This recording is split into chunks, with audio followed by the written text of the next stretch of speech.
في أبان إسا يرو بوكتانيتي أبان كينيا أبوني تقلا إيمانوتي كبينيا ورّا إسا سنا لفا ورّا إسا سنا دان ثم إن فرطوك مسنا هند إسا سنا فودي كان منا منتاتي سو منا منتاتي kan hiyyeessaaf qoodee waaqayyoodhaan balbala isaa banaatti gatee akkuman ani balbala koo kana banee deeme kana atis balbala isa samiisan naaf bani jedhe jechuudha. Waaqayyo abbaan keenya nu hunda jala balbala isa samiisan nuuf haa banu.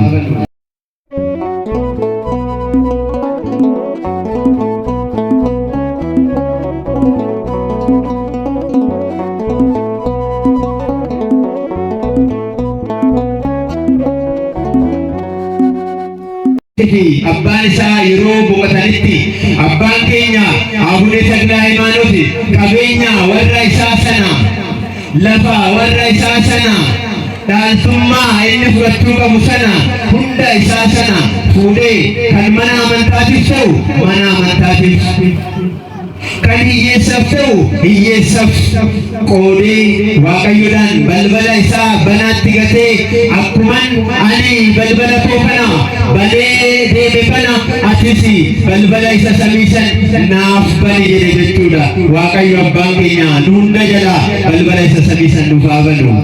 Balbala mootummaa isaatti nama galchitu sana balbala jireenya bara baraatti nama galchitu sana waaqayyo abbaan keenya hunda keenyaaf nuuf haa banu. Kanaafuu abbaan keenya Abune Taqlaa Hayimaanooti qabeenya warra isaa dhiisee jireenya addunyaa kanaa dhiisee mi'aayina addunyaa kanaa dhiisee gara Kiristoos tajaajilutti seene. Qulqulluun Phaawulos ergaa isaa gara warra Room irratti barreesse boqonnaa 8 lakkoofsa 35 irratti Kiristoos ፍቅር የሚለየኝ ማን ነው? mee hundumtuu jedha jaalala Kiristoos irraa kan nafuu eenyu? Kanaafuu mi'aayina addunyaa kana qabeenya addunyaa kana kabaja addunyaa kana hunda isaa dhiisee jaalala Kiristoos irraa kana nafuu eenyu? beeladaayii wayis dheebachuudhaayi wayis dhabuudhaayi wayis rakkachuudhaayi jaalala Kiristoos irraa tokko isaatu adda nafuu jedhe jechuudha. Tarii nuti maaliin irraa jaalala Kiristoos irraa kan adda nafuu? Yoo dhabne maaliif dhabne jenneeti laata? Qarshii dhabne yoo firri keenya nu jibbe firri maaliif nu jibbe jenneeti laata? Kan jaalala Kiristoos irraa fu'amu hunda keenya fuudhaafidha. Abbaan keenya Abune Taqlaa Hayimaanooti garuu jaalala Kiristoosiin wanta hundaa dhiisee deeme. Yeroo hundaa umurii isaa guutuu keessatti waaqayyoodhaan tajaajilu, mana amantaa tajaajilu, namoota hin tuqamne tuubuu, namoota dhukkubsatan fayyisu, namoota rakkatan rakkina keessa baasu tajaajila isaatti ture kuni. Abbaan keenya Abune Taqlaa Hayimaanooti yeroo umurii isaanii guutuu tajaajila dabarsanitti yeroo kana gara gadaamii Dabra Libaanos Dabra Asfoo iddoo jedhamtu sanitti kadhannaadhaaf waashaa san keessa turani.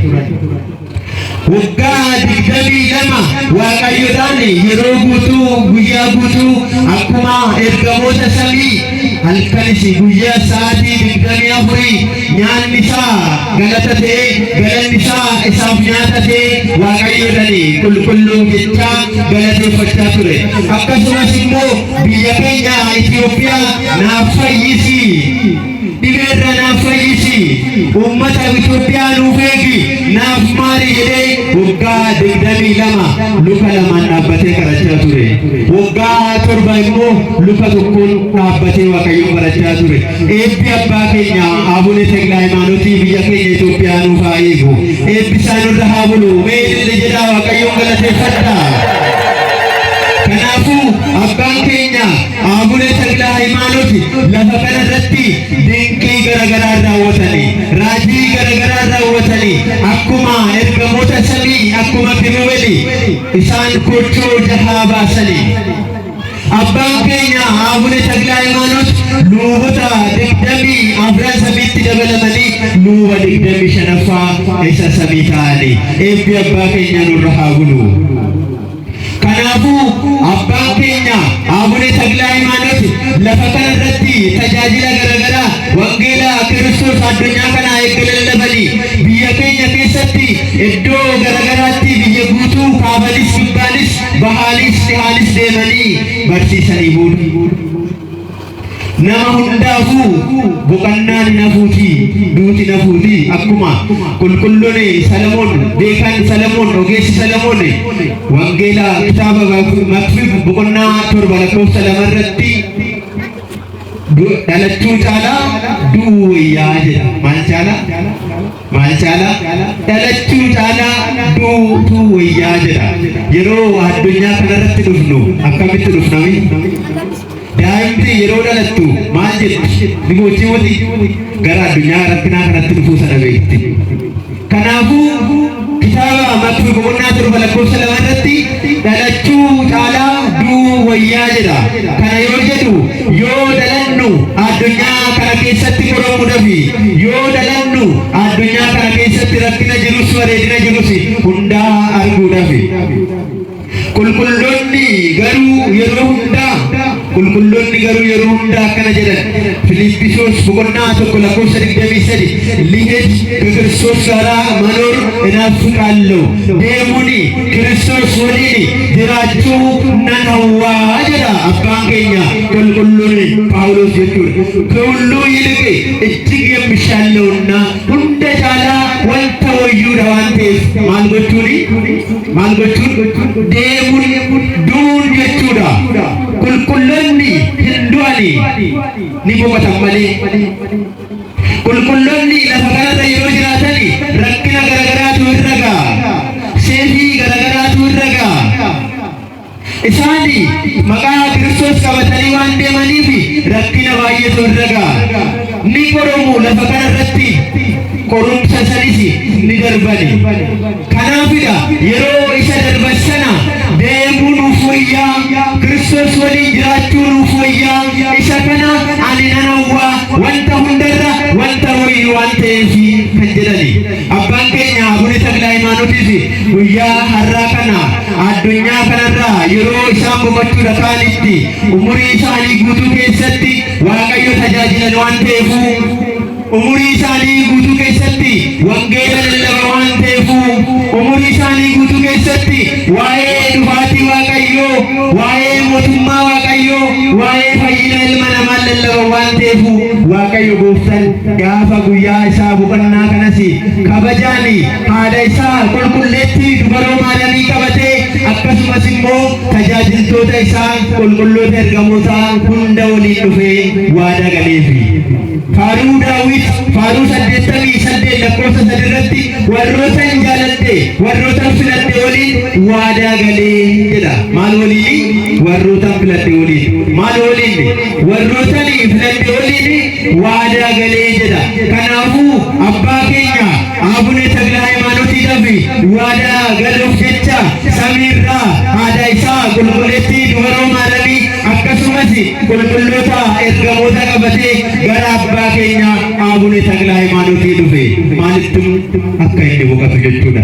Isaaniif boqonnaan isaanii jireenya waan ta'eef gara rakkinaarraa gara gammachuutti jiran waan ta'eef gammachuu kana itti himuu dhufe jechuudha. Mee nuti har'a hedduu ta'a osoo jedhee ergamaa Waaqa tokko dhufe maal jenna? Sodaannu duuti nu sodaachistu maatii Waaqayyoo ni sodaannaa miti. Mee har'a asin duuta osoo nuun jedhame maal goona? Kam qabnee kam gadhiisna? Waan beekatu nu yaaddeessa. Qulqulloonni garuu akkasii miti. Nuti kan yaaddannuufi wanta hin qophoofneefi cubbuu keessatti waan kufnee jirruufi gaabbii gallee foon isaa dhiiga isaa wanta hin fudhanneefi malee namni gaabbii galee namni foonii fi dhiiga isaa fudhate foon koo kan nyaate dhiiga koo kan dhuge jireenya bara baraa qaba jedha gooftaan keenya wangeela Yohaannis irratti. Namni kana raawwate jireenya bara baraa sana argachuudhaaf ni hawwa. Dhuguma jireenyi bara baraa suni jireenya gammachuu waan taateef nu hawwisiisa jechuudha. Tarii nuti cubbuu keessatti kufnee waan jirruuf fi du'a ni sodaanna. Qulqulloonni garuu du'uuni inni gammachiisa. Maaltu gammachiisa?